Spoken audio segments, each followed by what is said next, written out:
திருப்புவனம் விலக்கு பகுதியில் உள்ள தனியார் பேக்கரியில் கடந்த 27ஆம் தேதியன்று காவலர்களால் அடித்துக் கொல்லப்பட்ட அஜித்குமாருக்கும் ஆட்டோ ஓட்டுநர் அருண்குமாருக்கும் சிறப்பு படையினர் டீ வாங்கி கொடுத்த சிசிடிவி காட்சிகளை கைப்பற்றி சிபிஐ அதிகாரிகள் விசாரணை நடத்தி வருகின்றனர்.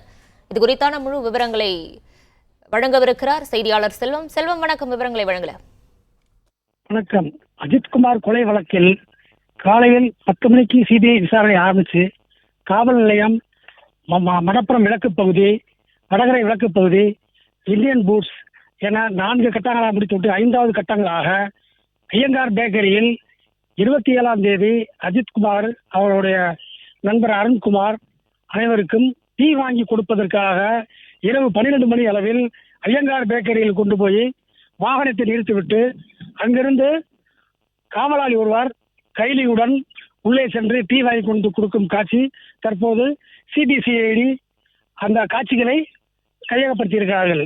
இதனைத் தொடர்ந்து அடுத்தபடியாக மடப்புறத்தில் உள்ள அஜித்குமாரின் இல்லத்திற்கு சிபிஐ செல்வதற்காக தயாராகி கொண்டிருக்கின்றனர்.